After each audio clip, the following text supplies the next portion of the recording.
पात्रा आप अपनी बात रखिए। जवाब, वो कह रहे चलना चाहिए आपके यहाँ बुलडोजर। और मैं असाउद्दीन ओवैसी को बता देता हूं वो क्या कह रहे हैं। वो कह रहे हैं कि आप मुसलमानों को एक सामूहिक सजा दे रहे हैं। वो कह रहे हैं अर्जुन क्या नहीं चल रहा बुलडोजर। सबका जवाब देता हूं, शांति प्रिय तरीके से देता हूं। देखिए, पहली बात तो है, मैंने आम आदमी पार्टी को सुना, उनका कहना है कि हम बुलडोजर चला रहे हैं, अमित शाह का ही घर तोड़ना चाहिए, बीजेपी का दफ्तर तोड़ना चाहिए। अभी खुद कह रहे थे कि 77 के कागज कहां से दिखाना है, 77 के कागज दिखाना चाहिए था। 77 में हमारी एमसीडी की सरकार नहीं थी, बाय द वे। मगर मैं यहां एक बड़ा विषय रखना चाहता हूं। आप बताइए, रोहिंग्यान के विषय में आज यहां आम आदमी पार्टी के प्रवक्ता कह रहे हैं कि भारतीय जनता पार्टी रोहिंग्यान के साथ मिली है। अमानतुल्लाह खान और इनके अरविंद केजरीवाल जी के बयान निकाल के दिखाइए। सरकारी जमीन पे रोहिंग्यान को बसाया गया है, फ्री वाईफाई से लेके फ्री पानी तक दिया जा रहा है। किस प्रकार से अवैध घुसपैठियों के लिए इन लोगों ने छाती पीट पीट कर रोया था, और आज यहां हमसे सवाल पूछ रहे हैं कि बांग्लादेशियों के साथ और रोहिंग्यान के साथ हम मिले हुए हैं। वाह! ताहिर हुसैन के घर के ऊपर बुलडोजर नहीं चढ़ना चाहिए, बुलडोजर चढ़ना चाहिए अमित शाह जी के घर पर। वाह! वही ताहिर हुसैन जिसको बचाने के लिए प्रेस कॉन्फ्रेंस खुद संजय सिंह जी कर रहे थे, वही ताहिर हुसैन आम आदमी पार्टी का बहुत बड़ा नेता और मुस्लिम चेहरा, जिसके घर के छत के ऊपर अमीश देवगन आप खुद गए थे और जिसने अपने घर के ऊपर पेट्रोल बम से लेके वो सारे उपद्रवी तत्व जमा कर रखे थे जिससे हिंदुओं के ऊपर हमला किया जा सके। देखिए अमीश भाई, बुरा मत मानना, हम सवालों के घेरे में तब भी थे जब हमने बुरहान वानी को मारा। हमारी आर्मी ने जब बुरहान वानी को मारा, इन लोगों ने कहा बेचारा हेडमास्टर का बेटा था, ये बीजेपी ने मार दिया रे। आप याद करिए, जब शाहीन बाग में सड़क ब्लॉक करके लोग बैठे थे, ये लोग जा जाके फ्री पानी का टैंकर, फ्री वहां पर खाना, वहां पर वाईफाई। एक सेकंड, बहुत देर सुना मैंने। शाहीन बाग में अरविंद केजरीवाल जा जाके वहां खाना बांट रहे थे। उन लोगों के लिए मन में कितनी पीड़ा थी।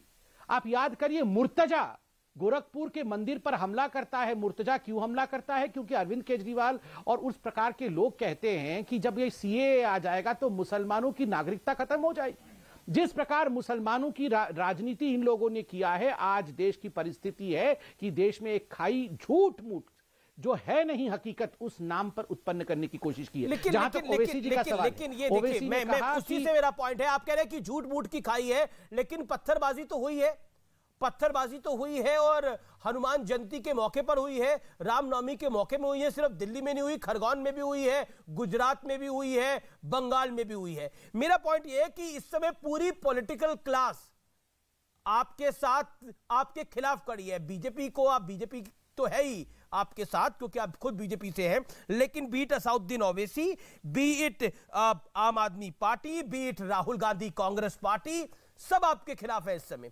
राहुल गांधी कह रहे हैं कि आप संवैधानिक मूल्यों का हनन कर रहे हैं। क्या आपको लगता है इस देश के अंदर खाई आपने खड़ी करी है, जिस खाई की आप बात कर रहे थे संबित पात्रा? 30 सेकंड में इसका जवाब मैं चाहता हूं, 30 second, then Sanjay Singh, I will come to you. नहीं, अमीश भाई, आप मुझे बताओ, ये जो पॉलिटिकल पार्टी, जो विपक्षी दल है, वो हमारे साथ कब खड़ी थी? ये राहुल गांधी कब हमारे साथ खड़े थे? हनन, ये राहुल गांधी आज किसी का हनन कर रहे हैं तो ये कांग्रेस पार्टी का हनन कर रहे हैं। सबसे बड़ा अतिक्रमण कांग्रेस के अंदर ये राहुल गांधी ही है। हम उसे सीरियसली लेते नहीं है। राहुल गांधी ऑपोजिशन का ब्लेम है, मुस्लिम्स को टारगेट कर रहे हैं, लेती नहीं। ठीक है, अब मैं इसका जवाब देता हूं। मैंने ओवैसी जी को सुना, ओवैसी जी ने कहा कि ये अंसार और अहमद, इन्हीं के ऊपर कार्यवाही हो रही है, अर्जुन और अजय बच जा रहे हैं। आप बताइए, 72 हुरों के नाम पर अगर अहमद और अंसार जाके बम फोड़ेंगे तो कार्यवाही हम अजय और अर्जुन के ऊपर कैसे कर देंगे? ठीक है। आप बताइए, अगर अल्लाहू अकबर बोल करके कोई बम फोड़ता है और जिसमें 19-20 लोग मर जाते हैं तो हम कार्यवाही अर्जुन और अजय के ऊपर कर देंगे? ठीक है, जवाब सुन लेते हैं आप संजय जी का भी। ये आप भी जानते हैं किन लोगों ने पत्थर फेंका है, संजय जी भी जानते हैं किन लोगों ने पत्थर फेंका है, पूरी दुनिया जानती है किन लोगों ने पत्थर फेंका है, मगर किसी में दम ही नहीं है। हम बोल ही नहीं सकते पत्थर फेंका है उनको नेमो शेम किया जा रहा है। आतंकवादियों का धर्म नहीं होता है, तो जिन्होंने लेकिन संजय सिंह, मेरा आपसे महत्वपूर्ण सवाल यह है कि आपके सीनियर नेता अमनतुल्लाह खान, जो एमएलए भी है, वो कहते हैं कि अमित शाह और बीजेपी दिल्ली का शांतिपूर्वक माहौल रमजान के पाक महीने में खराब करना चाहते हैं। बुलडोजर चलाने और एक खास समुदाय को प्रताड़ित करने का नया फरमान जारी कर दिया गया है, इससे पूरे देश का माहौल खराब होगा। अगर अवैध निर्माण पे बुलडोजर चलेगा तो इससे पूरे देश का माहौल कैसे खराब होगा? अगर दंगाइयों पर एक्शन होगा इससे पूरे देश का माहौल कैसे खराब होगा? ओवैसी जो कह रहे हैं और अमनतुल्लाह खान जो कह रहे हैं, इट इज मोर और लेस सेम। संजय जी देखिए, अमित जी अभी बहुत धैर्य से उनकी बात को मैंने सुना, मेरी भी बात को धैर्य से सुनिएगा एक एक करके। पहली बात तो मैंने भारतीय जनता पार्टी का नाम भारतीय झूठा पार्टी इसीलिए रखा है कि बहुत कॉन्फिडेंस के साथ ये लोग नेशनल टीवी पे आपके जैसे चैनल पे बैठ के झूठ बोलते हैं। शाहीन बाग में अरविंद केजरीवाल खाने का पैकेट कहां बांट रहे थे उसकी एक तस्वीर ये आपके चैनल पे अभी बैठे हैं, दिखा दे जी। झूठ बोलने का इस प्रकार से कॉन्फिडेंस के साथ जो ठेका ले रखा है आप लोगों ने, ये ठीक बात नहीं है।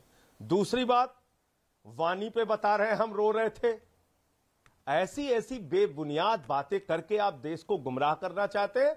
असलियत सुनिए, रोहिंग्यास से आपके क्या संबंध है इसको धैर्य से सुनिएगा। यह मैं पार्लियामेंट में सरकार का जवाब पढ़ रहा हूं और मैं क्यों कह रहा हूं कि रोहिंग्यास से इनके संबंध है। इनसे पूछा गया कि कितने रोहिंग्या मुसलमान हैं हिंदुस्तान में, तो ये कह रहे हैं कि as per reports illegal Rohingya immigrants are presently staying in India mostly in the states Jammu and Kashmir, Telangana, Punjab, Haryana, Uttar Pradesh, Delhi, Rajasthan, Tamil Nadu, West Bengal, Assam, Karnataka, Kerala. और आगे ये कह रहे हैं कि since illegal immigrants enter into the country without valid documents there is no accurate data regarding number of such migrants living in the country। आपके पास देश के अंदर रोहिंग्या मुसलमानों का आंकड़ा तक नहीं है। कितने रोहिंग्या मुसलमान हैं? ये रोहिंग्या मुसलमान आते हैं बॉर्डर से। बॉर्डर की रक्षा करने की जिम्मेदारी किसकी है? मोदी सरकार की। 8 साल में कितने रोहिंग्या मुसलमानों को आपने हिंदुस्तान से निकाला? बताइए देश को। भारत के प्रधानमंत्री बांग्लादेश की आजादी का जश्न मनाने के लिए गए थे, कितने बांग्लादेशी घुसपैठियों का मामला आपने उनके सामने उठाया? विदेश मंत्री स्तर की बातचीत में कितना मामला उठाया? कितने विदेश सचिवों स्तर की बातचीत में मामला उठाया? आप लोग इन्हीं लोगों के साथ मिलकर दंगे फसाद देश के अंदर करवाते हैं। वो अंसार का चेहरा सामने आ गया। अंसार को मिला के अपने साथ आप दंगे कराते हैं, कराते हैं देश के अंदर। आप कह रहे रोहिंग्या के साथ मिलकर बीजेपी दंगे कराती है। ठीक है, संबित लगातार हाथ खड़ा करें। में दंगे करा रहे हैं। ठीक है संबित, दंगे आप करा रहे हैं अंसार के साथ मिलकर, ये रोहिंग्या के साथ मिलकर। दंगाइयों की पार्टी है, इसीलिए इनके दफ्तर पे बुलडोजर चलना चाहिए, इसीलिए चलना चाहिए। ठीक है संबित, ये सब मिलकर काम करा रहे हैं। ठीक है संबित, ठीक रिस्पॉन्ड टू दिस। अमीश दंगाइयों की पार्टी है। अमीश भाई, अमीश भाई चिल्लाना बंद किया जाए, जरा शांति से एक दूसरे को सुनते हैं। अमीश भाई, ऐसा है कि आज एक बहुत बड़ी डेवलपमेंट हो गई है और ये डेवलपमेंट है कि पहली बार ये जो लेफ्ट लिबरल पॉलिटिकल विपक्ष है आज ये कह रहा है चिल्ला कर कि रोहिंग्या दंगाई है और ये जो बांग्लादेशी है ये दंगाई है। मतलब ये मैं आपको बधाई देता हूं, ये आज के डिबेट का सारांश है। मुझे यहां कुछ एक्सप्लेन करने की जरूरत नहीं है। आज आप देखिए, हम उस मोड़ पे खड़े हैं जिस मोड़ पे कांग्रेस पार्टी, आम आदमी पार्टी चिल्ला के कह रही है रोहिंग्यान को देश से बाहर निकालो, बांग्लादेशियों को देश से बाहर निकालो। आज देश में दंगे हो रहे हैं तो इन रोहिंग्यान्स के कारण ही हो रहे हैं। ये रोहिंग्यान ही बदमाश है, ये रोहिंग्यान ही आतंकवादी है। यही तो हम तब से कह रहे थे। 2012 तक रोहिंग्यानों का हिंदुस्तान में पूरी तरह से आना हुआ, उस समय हमारी सरकार नहीं थी। इससे पहले जो रिप्लाई दिया है सरकार ने उसको ध्यान से देखिए, किस प्रकार से रोहिंग्यान 2012 से पहले इस देश में लाए गए, उनको बसाया गया, वोट बैंक के रूप में उनको इस्तेमाल किया गया। मगर पहली बार आज विपक्ष भारतीय जनता पार्टी के साथ मान रही है कि रोहिंग्यान आतंकवादी के रूप में काम कर रहे हैं। दूसरी बात है, ताहिर हुसैन को आपने कहा हम झूठ बोल रहे हैं। ताहिर हुसैन को संजय जी आपने प्रोटेक्शन नहीं दिया। क्या आपने ताहिर हुसैन के लिए प्रेस कॉन्फ्रेंस नहीं किया? क्या आपने ताहिर हुसैन को ये नहीं कहा कि ताहिर हुसैन बेचारा विक्टिम है? क्या आपने हिंदुओं ने ताहिर हुसैन को विक्टिम बनाया है? क्या आपने ये नहीं कहा? आप कह रहे हैं कि हम झूठी बातें कह रहे हैं। मैं आज भी लोगों को कहूंगा कि आप सब ट्वीट करके वो वीडियो हमारे आदरणीय संजय भाई का जरूर दिखाए जिसमें संजय जी ने उस समय ताहिर हुसैन का भरपूर बचाव किया था। बिल्कुल प्रेस, मैं तो कहता हूं हम झूठ नहीं कह रहे हैं। खुद संजय भाई ने प्रेस कॉन्फ्रेंस करके ताहिर हुसैन का बचाव किया था। मैं झूठ नहीं बोल रहा हूं, संपूर्णतः सच बोल रहा हूं। ठीक है संजय सिंह, बात का जवाब। बात पूरी हो गई? जी संजय जी, बात पूरी हो गई।